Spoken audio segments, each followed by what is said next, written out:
You are watching the World 24/7 on the NDTV network. I'm Parmeshwar Bawa. Let's begin with a quick look at the headlines we're tracking at the moment.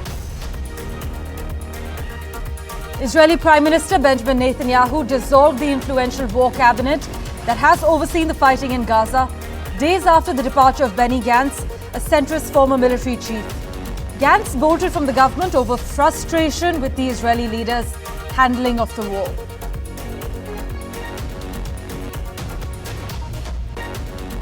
Russian President Vladimir Putin will travel to North Korea for a friendly visit. This is what the Kremlin has announced, as the West suspects Pyongyang of supplying Moscow with weapons for its Ukraine offensive.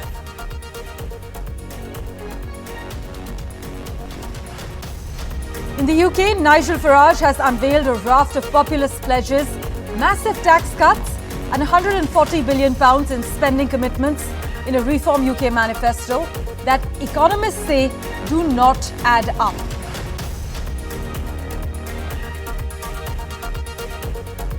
China will include Australia in its visa waiver program, a sign of improving bilateral relations between the two countries.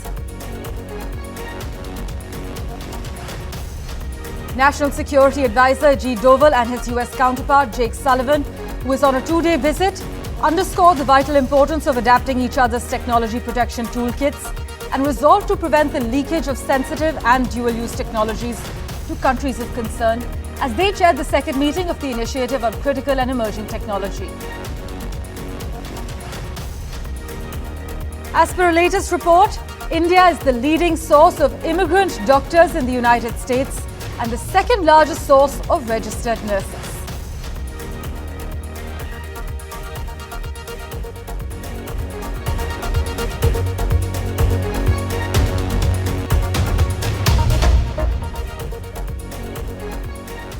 Well, a big focus. A major announcement is expected from Joe Biden as far as immigrants are concerned.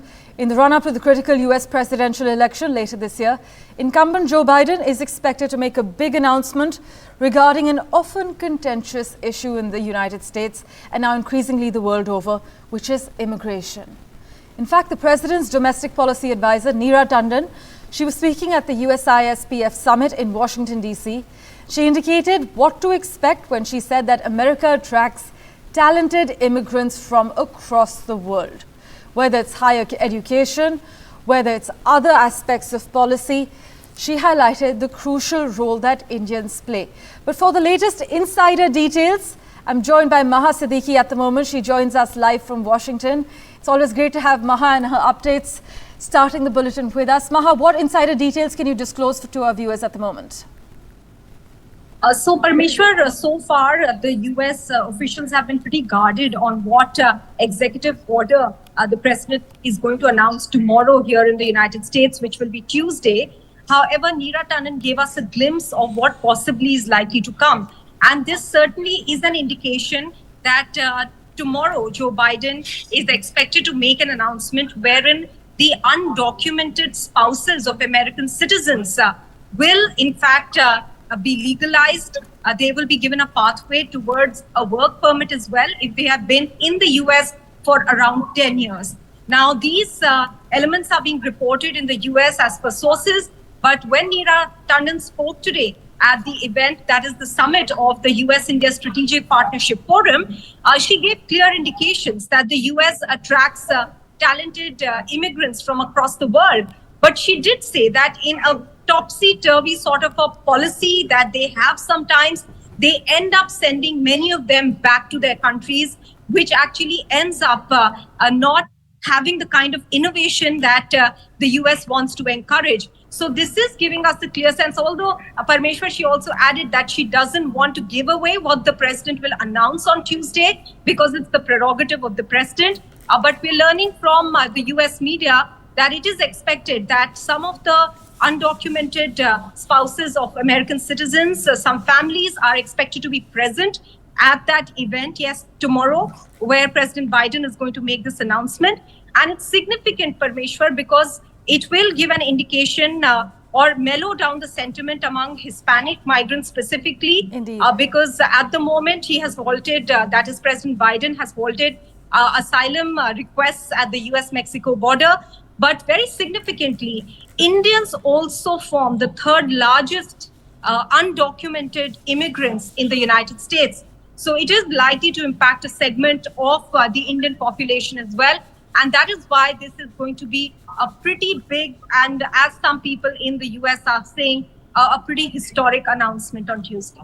Well, thank you so much, Maha, for joining us with those insider details regarding this big announcement that's expected tomorrow. We will, of course, touch base with you tomorrow as well.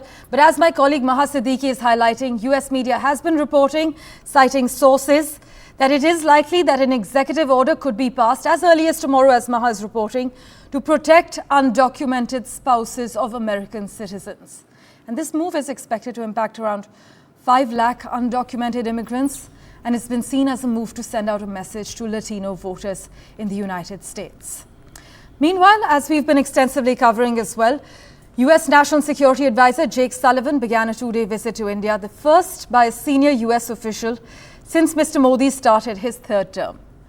This meeting is focused on cooperation around emerging technologies that includes semiconductors as well as artificial intelligence, but comes as some US lawmakers are pushing President Joe Biden's administration to ramp up pressure on India to punish those behind a failed assassination plot targeting a separatist on US soil. In fact, the incident has been a delicate diplomatic issue for the White House, which has sought to deepen ties with India, viewing our country as a critical counterweight against China. An Indian national charged in the murder-for-hire plot was extradited to the US. Nikhil Gupta, he was extradited from the Czech Republic last week and pleaded not guilty on Monday. Vishnu Shom has the lowdown.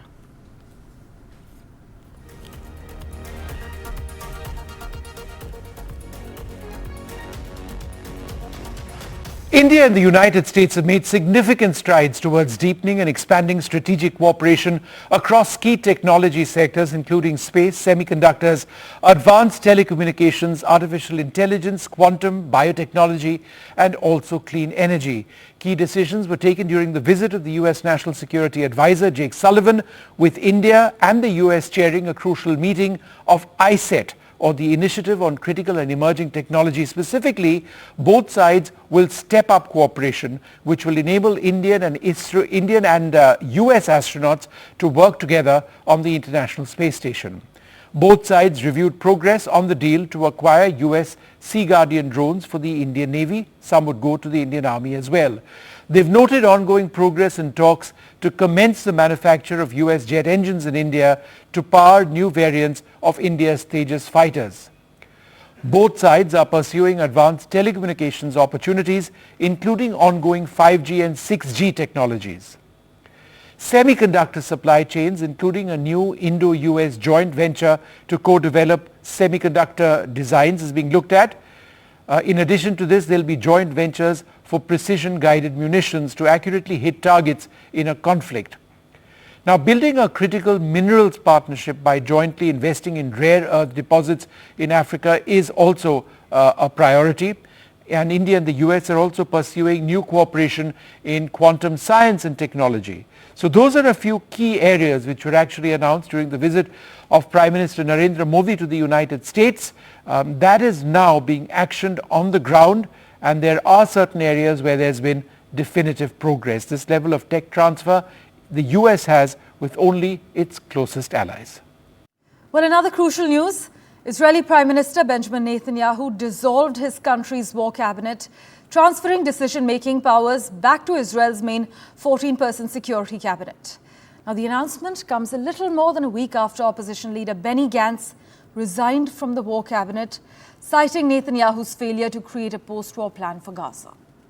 The Prime Minister actually informed ministers that he will hold sensitive consultations in a smaller forum now, which is dubbed the Kitchen Cabinet, as per officials in Israel. But this move is an apparent rebuff to the far right and an attempt for Netanyahu to tighten the grip on decision-making over Hamas and Hezbollah. Israeli Prime Minister Benjamin Netanyahu has disbanded his war cabinet. That could complicate international efforts to broker a ceasefire between Israel and Hamas. Netanyahu formed the war cabinet shortly after the war erupted last October. He brought in his defense minister, Yoav Gallant, but also his main political rival, Benny Gantz. Gantz is a respected former military chief and ex-defense minister. By bringing him on board, this sent an important message of unity to the Israeli public. But the two men had not been getting along in recent months, and last week, Gantz announced his resignation. He said he was unhappy with the way that Netanyahu was managing the war. That set the stage for Netanyahu to disband the war cabinet altogether. This doesn't bring his government down, but it transfers most decision-making, or important decision-making, back to his security cabinet. That is a broader body of senior cabinet ministers. Many of them are hardliners who oppose the ceasefire efforts and want to press even harder with the war in Gaza. Now, the main backers of this ceasefire plan, the U.S., Qatar, and Egypt, have been pressing hard to get Israel and Egypt to accept this plan. They've been having a hard time. That job is now going to be even harder. Well, Ricky Rosa now joins us from Tel Aviv with the latest update from Ground Zero. Thanks so much, Ricky, for making time for us. The now dissolved war cabinet was also formed to bypass some far-right ministers in the wider cabinet. But take us through what exactly triggered Netanyahu dissolving this war cabinet. They say that with the departure of Gantz and Eisenkot, the demands by the far-right members of Netanyahu's coalition, specifically Itamar Ben-Gvir, who is the police minister and extremely far right-wing, he has demanded to join the war cabinet now that the two more centrist ministers left. And Netanyahu does not want to allow him. And besides the political disputes between them, the fact is that Itamar Ben-Gvir himself was never served in the Israeli army because he was forbidden to serve because he was considered too extremist to be given a gun and allowed into the Israeli army. And so he should not be somebody making decisions of war. Well, we are aware that Netanyahu formed his current coalition government with members of far-right Israeli parties who remain in key posts, and those figures are the linchpin of his ongoing ability to govern effectively, in a sense, to keep his job. But take us through how this move is likely to impact the direction of the war in Gaza. Are we likely to see more influence from far-right members of Netanyahu's coalition?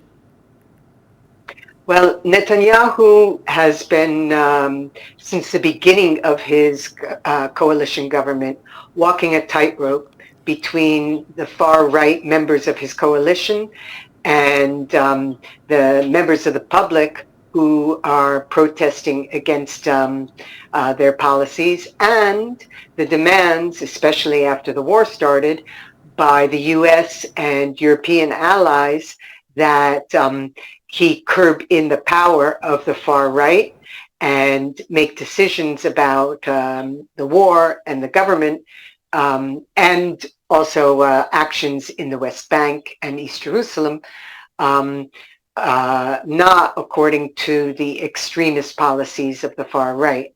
And it remains to be seen. Netanyahu is a very skilled politician who has managed to survive in situations that have brought down many other politicians, but it remains to be seen now if he can continue this tightrope walk between the far right and the rest of the country. So, Ricky, what's next for Israel and Netanyahu? Can we expect more calls for fresh polls from opposition leaders? I mean, Benny Gantz continues to call for new elections as soon as September. How is the public reacting to all these changes? As I said, Netanyahu is a master politician and has been seen to balance these opposing demands on him and come up with a political strategy for survival. But it seems that he may be running out of time. This week is the beginning of a new week of intensive demonstrations and disruptions in the country. The roads are completely blocked by convoys of cars that are on their way to Jerusalem, to the parliament, to object to Netanyahu's policies. Students have gone on strike. They're talking about a commercial strike of businesses. The reservists are extremely angry because at the same time as just 12 reservists and soldiers were killed this weekend in Gaza, the Knesset has started to vote on a new bill that would exempt the ultra-Orthodox Jewish male population from any obligation to serve in the army. And so there are many opposing demands on Netanyahu, and according to polls, I think close to 3/4 of the public want new elections. That would probably bring Netanyahu down and his government with him.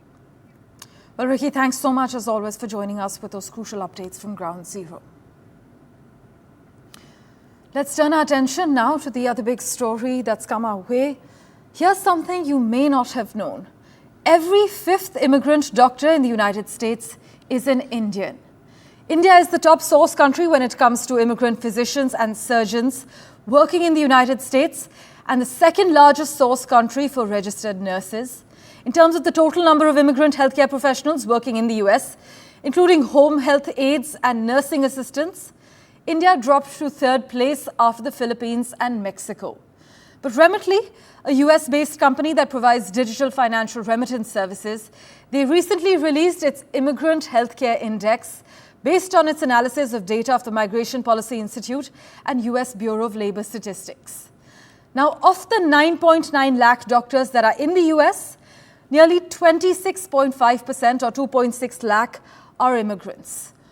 More Indians have moved to the United States to work as physicians than any other country. There are about 59,000 Indian doctors in the US. 1 in 5 or 22% of all immigrant doctors are actually Indians. Now, in comparison, there are only 16,000 doctors who were born in China and Hong Kong, or 6% of the immigrant doctor population, who are currently practicing in the US. Pakistan, meanwhile, rounds off the top 3 with 13,000 immigrant doctors, constituting about 5% of the immigrant doctor population. Also, Dr. Lokesh Adara joins us from Washington. He's actually the chair of the American Association of Physicians of Indian Origin. He joins us on the World 24/7 at the moment. Thank you so much, Doctor, for making time for us. Now, as per this latest report by Remitly, Indian immigrants account for nearly 26% of the workforce. What makes Indian doctors stand apart? Indian doctors, about our culture, we will work hard, we'll raise our children well, and we take good care of the patients. And also there's a report, it says in Reuters, I think 2017, especially immigrant doctors, the mortality rate of the foreign doctors taking care of the patient is low compared to the American graduates. And also Indian doctors, we have several generations, now third generation. So we have immigration doctors coming from India fresh, and also we have doctors here went to almost 10-15% of local schools, and some of them go to Caribbean and come back. So almost we have 20% of the workforce at the Indian origin. Well, I'm aware that America is open for medical professionals from nearly 200 countries. But how easy or difficult is it for a doctor from India to adapt to the US system? Have US authorities eased any rules for doctors from India?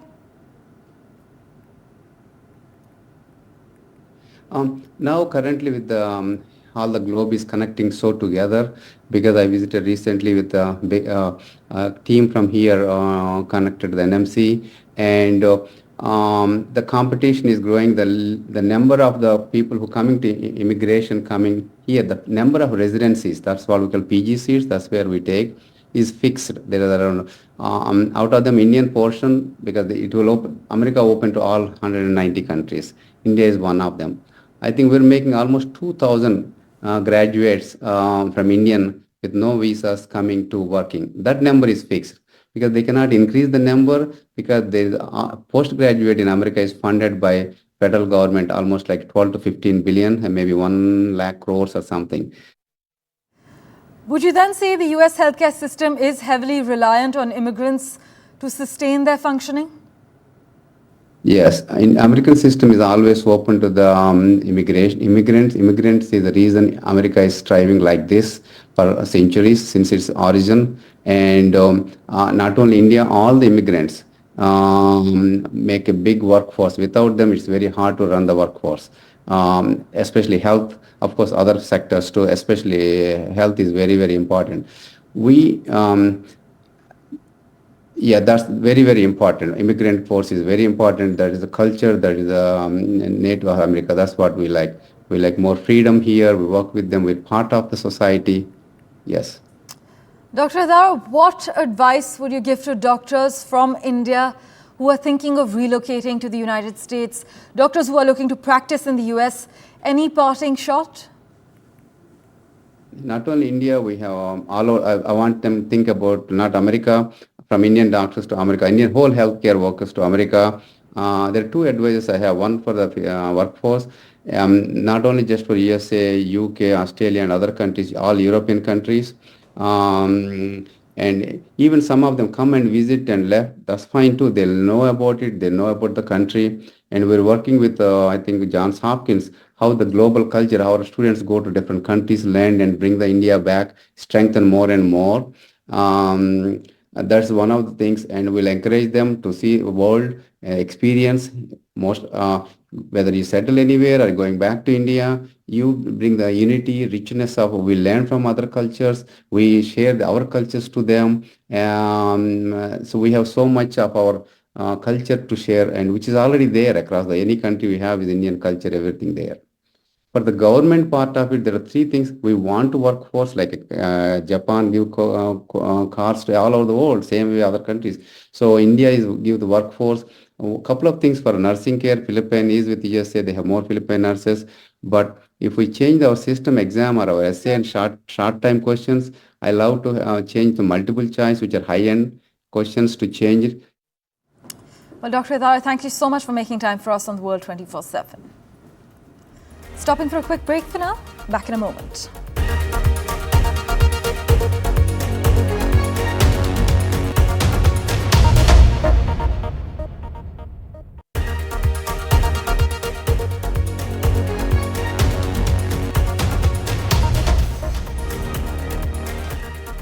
Well, a quick update from the UK.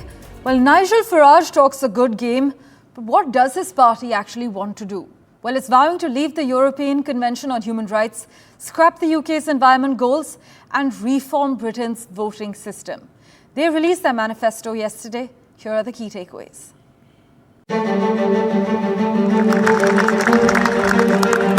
As UKIP leader, Nigel Farage argued for Brexit so Britain could regain control of its borders.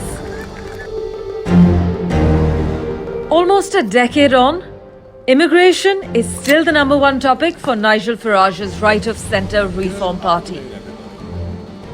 I've said from the start, this should be the immigration election. I have no doubt about that. I think the population explosion, the impact that it's had on people's lives, is the dominant issue. How can you discuss NHS waiting lists without discussing the fact that the population has risen by 6 million people since David Cameron came to power back in 2010? How can you talk about a shortage of housing where we need to build one new dwelling every 2 minutes just to cope with current levels of net migration? I was getting around with Cameron 4 years ago. With 2 weeks to go until the UK general election, Rishi Sunak and Keir Starmer are finding themselves overshadowed by 7 times failed MP candidate and Reform UK leader Nigel Farage. Mr. Farage has already vowed to boost economic growth by increasing the income tax threshold from £12,570 to £20,000 and introduce a migrant tax, forcing employers to pay an increased national insurance rate of 20% for every foreign employee. Nigel Farage's party has set out a 4-point plan for immigration, including leaving the European Convention on Human Rights, allowing 0 illegal immigrants to settle in the United Kingdom, establishing a new Department of Immigration and returning migrants who come over in boats to France. A freeze on non-essential immigration to protect British culture and identity is also proposed in the first few pages of Reform UK's manifesto. Good afternoon, everybody. This, as an analysis published by the More in Common think tank in February, found the main reason given by voters planning to back reform at the next election is to control immigration. Meanwhile, while other parties have shared plans to curb illegal migration, the Labour and Tories state that the UK is open for international students, not just for higher education, but also to work. No plans to abolish the graduate visa scheme. You know, we'll look at every aspect of the immigration system when we get into government. I think the key thing is that international students remain very welcome in the UK. The UK has one of the world's great higher education systems, with 4 universities in the top 10, 18 in the top 100. And it's really good to see that the Conservative manifesto has not made any commitments to end post-study work, our so-called graduate route. So students coming from India and other countries who wish to will be able to remain in the UK for 2 years after they graduate to work or look for work at any salary level and without a sponsoring employer. So that's really good news and a good sign that the UK university system is going to remain open for talent from around the world. And I'm very proud to be one of many Indian origin parliamentary candidates that are standing for the Labour Party at this election. I think the largest number ever. So we will certainly be pushing for strong relationship. Reform UK, however, is already on course to cost the Conservatives dearly at the general election on July 4th, as it refused to stand down its candidates to help Prime Minister Rishi Sunak. Many are questioning why a man who has failed to get elected to Parliament 7 times is causing panic in Tory ranks. Why has a small party become the headline grabber? Well, if polls are to be believed, then reform could have a big impact by guzzling up many of the Conservatives' traditional supporters, making it harder for Tory candidates to hang on. Polls so far also suggest that Farage's party is edging towards a point that could turn a likely Conservative defeat into calamity. Parmeshwar Bawa for NDTV.